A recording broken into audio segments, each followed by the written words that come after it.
नहीं सर जी, पहले दिहाड़ी करते रहे हैं सी। दिहाड़ी मतलब भी मजदूरी थोड़ी मिलती थी।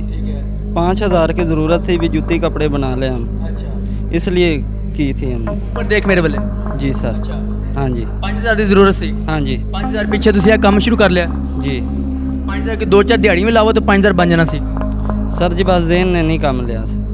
ਹੁਣ ਜਿਹਨੇ ਕੰਮ ਲੈ ਲਿਆ जी 55 ਲੱਖ ਕਿੱਥੋਂ ਲੁੱਟਿਆ ਸੀ? सर जी, ਅਸੀਂ ਇੰਨੇ ਨਾ ਪੈਸੇ ਲੁੱਟੇ ਨੇ, ਕਿੰਨੇ ਅਸੀਂ ਲੁੱਟੇ ਨੇ ਤੁਹਾਨੂੰ ਸਾਫ਼ ਦੱਸ ਦਿੱਤਾ ਸੀ। ਕਿੰਨਾ ਕੁ ਲੁੱਟ ਲਿਆ?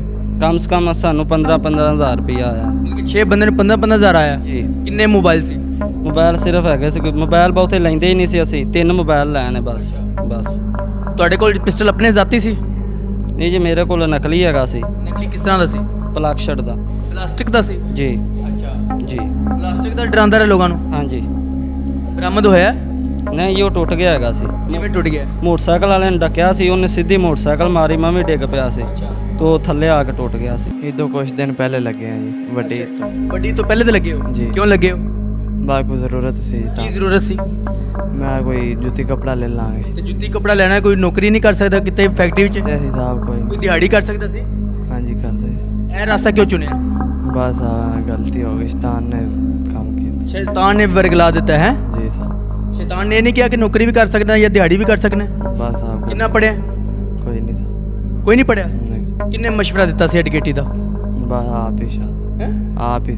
ਇਕੱਲੇ ਨੇ ਸ਼ੁਰੂ ਕੀਤਾ ਸੀ ਜਾਂ ਕੋਈ ਬੇਲੀ ਨਾਲ ਲਿਆ ਸੀ? ਬਸ ਜੀ ਅਸੀਂ ਦੋ ਨਹੀਂ ਸੀ ਜੀ। ਤੇਰਾ ਉਸਤਾਦ ਕੌਣ ਹੈ? ਉਸਤਾਦ ਕੋਈ ਵੀ ਨਹੀਂ, ਐਡਕੇਟੀ ਵਿੱਚ ਕਿਹੜਾ ਉਸਤਾਦ ਹੈ? ਕੋਈ ਵੀ ਨਹੀਂ ਹੈ ਉਸਤਾਦ ਸਰ ਖੁਦ ਹੀ ਹਿੰਮਤ ਕੀਤੀ ਹੈ। ਜੀ। ਅੱਛਾ, ਕਿਵੇਂ ਵਾਰਦਾਤ ਕਰਦਾ ਸੀ?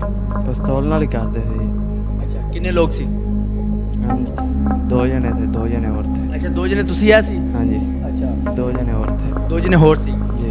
ਕਿਵੇਂ ਕਰਦੇ ਸੀ ਐਡਕੇਟੀ? अरे को डाक लेंदे सी, डाक के तलाशी ले लेंदे सी, ਅੱਛਾ, हम कर लेंदे सी बस। ਮਾਰਦੇ ਵੀ ਸੀ? नहीं सर, ਕਿੰਨਾ ਕੁ ਮਾਲ ਲੁੱਟ ਲਿਆ? बस सिर्फ 8-10 हज़ार या 15,000। ਅੱਛਾ, ਸਿਰਫ 8-10 ਹਜ਼ਾਰ ਮਤਲਬ ਤੁਸੀਂ ਲੁੱਟਿਆ? जी।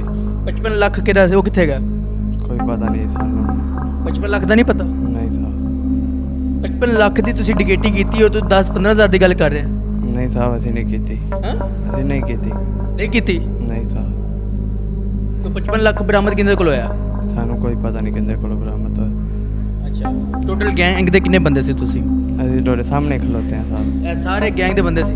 जी। ਅੱਛਾ, ਮਤਲਬ ਕਿ 6 ਲੋਕ ਜੋ, जी। ਇਸ ਤੋਂ ਇਲਾਵਾ ਕੋਈ ਹੋਰ ਨੇ? नहीं कोई नहीं साहब। ਕਿੰਨੇ ਮੋਬਾਈਲ ਤੁਸੀਂ ਮਤਲਬ ਲੁੱਟੇ ਨੇ ਜਾਂ ਕਿੰਨਾ ਪੈਸਾ ਟੋਟਲ ਲੁੱਟ ਲਿਆ ਸੀ ਦੱਸ। ਤਕਰੀਬਨ ਮੇਰੇ ਜਿਹੜੀਆਂ ਕੀਤੀਆਂ ਮੈਨੂੰ ਉਹਨਾਂ ਦੇ ਵਿੱਚ ਸਿਰਫ 15,000 ਰੁਪਏ ਆਇਆ ਟੋਟਲ। ਅੱਛਾ, ਤੇਰੇ ਹਿੱਸੇ ਵਿੱਚ 15,000 ਆਇਆ, ਹਾਂਜੀ, ਬਾਕੀ ਨੇ ਬਰਾਬਰ ਦੇ ਤਕਸੀਮ ਕੀਤੇ ਨੇ ਜਾਂ ਕੋਈ ਮਤਲਬ ਬਰਾਬਰ ਦੇ। ਬਰਾਬਰ ਦੇ ਸਾਰਿਆਂ 15,000 ਤਕਸੀਮ ਕੀਤਾ? ਜੀ। ਅੱਛਾ, ਕਿੱਥੋਂ ਕਿਹੜੇ ਏਰੀਆ 'ਚ ਜਾ ਕੇ ਲੁੱਟਦੇ ਸੀ? ਆਪਦਾ ਏਰੀਆ ਸੀ ਜਾਂ ਕੋਈ ਹੋਰ? ਆਪਣਾ ਹੀ ਸੀ ਜੀ।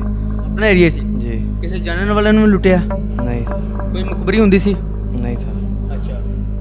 ਅੱਛਾ, ਤੁਸੀਂ ਚਲੋ ਈਦ ਤੇ ਜ਼ਰੂਰਤ ਸੀ, ਈਦ ਤੋਂ ਬਾਅਦ ਵੀ ਕੰਮ ਕਰਦੇ ਰਹੇ ਹੋ? ਨਹੀਂ ਸਾਹਿਬ। ਕਿੰਨੀਆਂ ਚੋਰੀਆਂ ਕੀਤੀਆਂ? ਫੜੇ ਗਏ। ਕਿੰਨੀਆਂ ਚੋਰੀਆਂ ਕੀਤੀਆਂ? ਦੱਸ ਰਹੇ ਹਾਂ 10 ਕੁ ਕੀਤੀਆਂ, 10-12। 10 ਚੋਰੀਆਂ ਕੀਤੀਆਂ ਨੇ? ਹਾਂਜੀ। 10 ਚੋਰੀਆਂ ਦੇ ਵਿੱਚ ਇੰਨੀ ਬਰਾਮਦਗੀ ਹੋ ਗਈ ਤੁਹਾਡੇ ਕੋਲ 55 ਲੱਖ ਜਿਹੜਾ ਤੁਸੀਂ ਜਿਹੜਾ ਨਾ ਲੁੱਟ ਲਿਆ ਸੀ? ਨਹੀਂ ਸਰ, ਸਾਡੇ ਕੋਲ ਨਹੀਂ ਬਰਾਮਦ ਹੋਇਆ। ਅੱਛਾ। ਕੋਈ ਪਤਾ ਨਹੀਂ ਕਿੰਦੇ ਕੋਲ ਬਰਾਮਦ ਹੋਇਆ। ਚੋਰੀ ਤੇਰਾ ਕੀ ਨਾਮ ਹੈ? ਬੂਟਾ ਜੀ। ਉੱਪਰ ਦੇਖ। ਬੂਟਾ ਜੀ। ਅੱਛਾ, ਬੂਟਾ ਸਾਹਿਬ ਕਦੋਂ ਤੋਂ ਚੋਰੀ ਸ਼ੁਰੂ ਕੀਤੀ ਹੈ? ਬਸ ਇਹ ਤੋਂ ਕੋਈ 4 ਦਿਨ ਪਹਿਲੋਂ ਦੀ। ਮਤਲਬ ਇਕੱਠੀ ਸ਼ੁਰੂ ਕੀਤੀ ਸੀ? ਹਾਂਜੀ। ਕਿਵੇਂ ਆਪਸ ਦੇ ਵਿੱਚ ਤੁਸੀਂ ਜ਼ੇਨ ਬਣਾਇਆ ਕਿ ਜੇ ਅਸੀਂ ਇਹ ਕੰਮ ਸ਼ੁਰੂ ਕਰ ਲਈਏ? ਕੋਈ ਦਿਹਾੜੀ ਵੀ ਕਰ ਸਕਦੇ ਸੀ ਤੁਸੀਂ? नहीं सर जी, पहले दिहाड़ी करते रहे हैं सी। दिहाड़ी मतलब भी मजदूरी थोड़ी मिलती थी, 5,000 की ज़रूरत थी, भी जूती कपड़े बना ले हम, इसलिए की थी हमने। ਉੱਪਰ ਦੇਖ ਮੇਰੇ ਵੱਲੇ। जी सर। हाँ जी। 5000 ਦੀ ਜ਼ਰੂਰਤ ਸੀ? हाँ जी। 5000 ਪਿੱਛੇ ਤੁਸੀਂ ਇਹ ਕੰਮ ਸ਼ੁਰੂ ਕਰ ਲਿਆ? जी 5000 की 2-4 ਦਿਹਾੜੀ ਵੀ ਲਾਵੋ ਤਾਂ 5000 ਬਣ ਜਾਣਾ ਸੀ। सर जी, बस जेन ने नहीं काम लिया सी। ਹੁਣ ਜਿਹਨੇ ਕੰਮ ਲੈ ਲਿਆ? जी 55 ਲੱਖ ਕਿੱਥੋਂ ਲੁੱਟਿਆ ਸੀ? सर जी, ਅਸੀਂ ਇੰਨੇ ਨਾ ਪੈਸੇ ਲੁੱਟੇ ਨੇ, ਕਿੰਨੇ ਅਸੀਂ ਲੁੱਟੇ ਨੇ ਤੁਹਾਨੂੰ ਸਾਫ਼ ਦੱਸ ਦਿੱਤਾ ਸੀ। ਕਿੰਨਾ ਕੁ ਲੁੱਟ ਲਿਆ? ਕਮ ਸੇ ਕਮ ਸਾਨੂੰ 15,000 ਰੁਪਇਆ ਆਇਆ ਮਤਲਬ ਕਿ 6 ਬੰਦੇ ਨੂੰ 15,000 ਆਇਆ। ਜੀ। ਕਿੰਨੇ ਮੋਬਾਈਲ ਸੀ? ਮੋਬਾਈਲ ਸਿਰਫ ਹੈਗੇ ਸੀ, ਮੋਬਾਈਲ ਬਹੁਤੇ ਲੈਂਦੇ ਹੀ ਨਹੀਂ ਸੀ ਅਸੀਂ, 3 ਮੋਬਾਈਲ ਲਏ ਨੇ ਬਸ। ਤੁਹਾਡੇ ਕੋਲ ਪਿਸਟਲ ਆਪਣੇ ਜ਼ਾਤੀ ਸੀ? ਨਹੀਂ ਜੀ, ਮੇਰੇ ਕੋਲ ਨਕਲੀ ਹੈਗਾ ਸੀ, ਨਕਲੀ ਕਿਸ ਤਰ੍ਹਾਂ ਦਾ ਸੀ? ਪਲਾਕਸ਼ਟ ਦਾ। ਪਲਾਸਟਿਕ ਦਾ ਸੀ? ਜੀ ਅੱਛਾ, ਜੀ। ਪਲਾਸਟਿਕ ਦਾ ਡਰਾਉਂਦਾ ਰਿਹਾ ਲੋਕਾਂ ਨੂੰ। ਹਾਂਜੀ। ਬਰਾਮਦ ਹੋਇਆ? ਨਹੀਂ ਜੀ, ਉਹ ਟੁੱਟ ਗਿਆ ਹੈਗਾ ਸੀ। ਕਿਵੇਂ ਟੁੱਟ ਗਿਆ? ਮੋਟਰਸਾਈਕਲ ਵਾਲੇ ਨੇ ਡੱਕਿਆ ਸੀ, ਉਹਨੇ ਸਿੱਧੀ ਮੋਟਰਸਾਈਕਲ ਮਾਰੀ, ਮੈਂ ਵੀ ਡਿੱਗ ਪਿਆ ਸੀ, ਤੋ ਥੱਲੇ ਆ ਕੇ ਟੁੱਟ ਗਿਆ ਸੀ। ਅੱਛਾ, ਥੱਲੇ ਆ ਕੇ ਟੁੱਟ ਗਿਆ। ਜੀ। ਕਿੰਨੇ ਪਿਸਟਲ ਸੀ ਤੁਹਾਡੇ ਕੋਲ, ਤੁਹਾਡੀ ਸਾਰੀ ਗੈਂਗ ਕੋਲ? ਨਹੀਂ ਜੀ, ਮੇਰੇ ਕੋਲ ਤਾਂ ਨਕਲੀ ਹੈਗਾ ਸੀ, एक या भैया को। ਅੱਛਾ हाँ जी।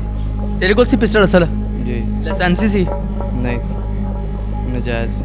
ਨਜਾਇਜ਼ ਸੀ जी ਉਹ ਵੀ ਗਲਤ ਸੀ जी ਹੈ ਉਹਦੀ ਵੀ ਸਜ਼ਾ ਬਣਦੀ ਹੈ जी नाज़रीन देखें कि ये गैंग रोबरी करते थे और चोरी डकैती करते थे। यहाँ पे जो भी गुजरता था उसको इस बंदे के पास वो कह रहा है कि नकली पिस्टल था और इस बंदे के पास असली था और गैर लाइसेंस था, इसके पास लाइसेंस नहीं मौजूद था। लेकिन 55 लाख की बरामदगी हुई है और कह रहे हैं कि जी हमें 15-15 हज़ार रुपये आया, बाकी पैसा कहाँ पर गया। पुलिस ने इनसे 55 लाख बरामद किया है। बाकी अपनी राय का इजहार ज़रूर कीजिएगा। मुझे इसी के साथ इजाज़त दें। अल्लाह हाफ़िज़।